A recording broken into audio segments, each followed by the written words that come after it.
I'm Ryan Galusha here with the Gifted Teacher. Hi, I'm Meg Dickinson. All right. So, what made you decide to become a gifted teacher?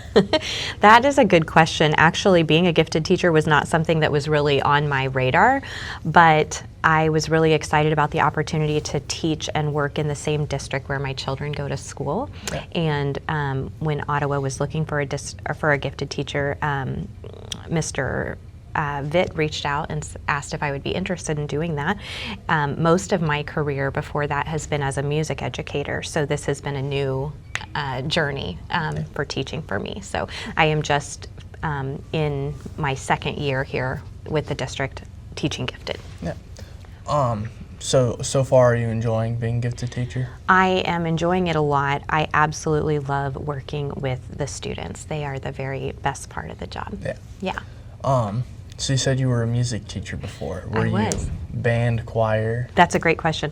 I did both. I started my career as an elementary music teacher and taught elementary music, and then I spent some time teaching pre-service teachers at Ottawa University for a number of years, and then I went back to the general classroom and taught music 7 through 12 band and choir before stepping into this role. So kind of got to bounce around to all the levels. Yeah. Yeah. So far, do you enjoy being a gifted teacher or a music teacher more? I really miss making music with students. That is, being a musician is something that has been part of my entire life, so I definitely miss that piece. But I would say professionally, stepping into this realm has been really professionally challenging, so it's provided an opportunity for me to grow. And I think in this season of my career as an educator, that's been a really good thing. Yeah. So. One thing that is awesome is that a lot of our gifted students are also have a love for the arts. So a lot of them are in band or choir or theater. So I still feel like I get to see a sneak peek into that part of their life. But I do have days where I miss the making music with kiddos. Yeah. Yeah. So there have been a couple of different gifted teachers throughout the past few years. Why do you think that is? Yeah, that's a good question. I think this is a logistically challenging role because the way the role is currently, I'm the only gifted teacher for the entire district, which means one person is serving.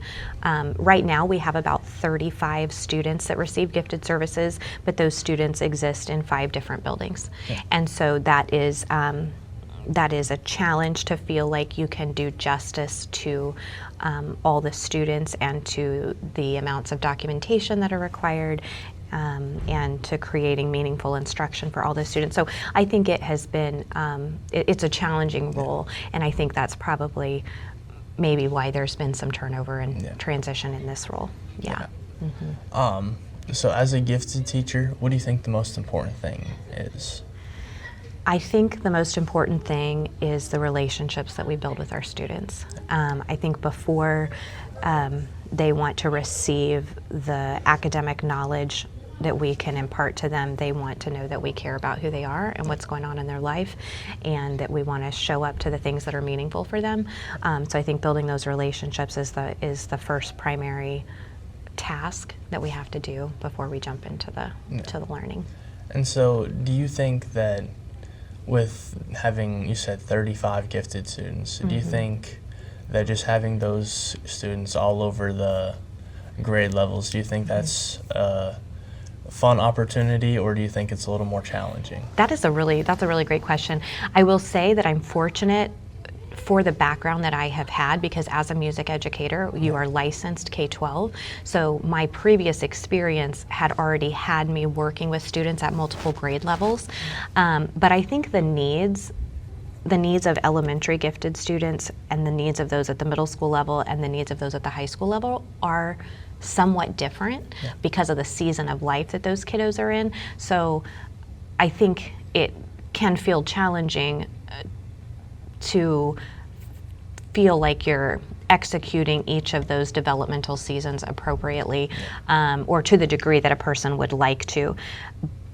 It definitely keeps me on my toes, and it's fun to see that one of the neat things about Gifted is you start with kiddos young and then you get to follow them all the way through their educational journey. So you get to see a tremendous amount of growth, and as they come to know who they are and the things that they're interested in and they want to pursue, that is really fun. Yeah. Yeah.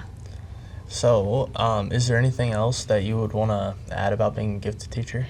I think as I'm still kind of getting my feet underneath me in this role, I feel like there's a lot of opportunity for us to find creative ways to serve our students in the best way possible.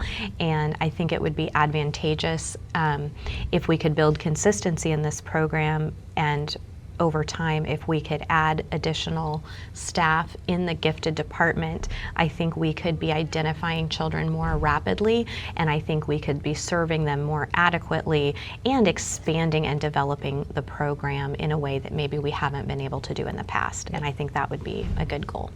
Yeah, absolutely. Yeah. All right, thank you for your time. Thanks, Ryan.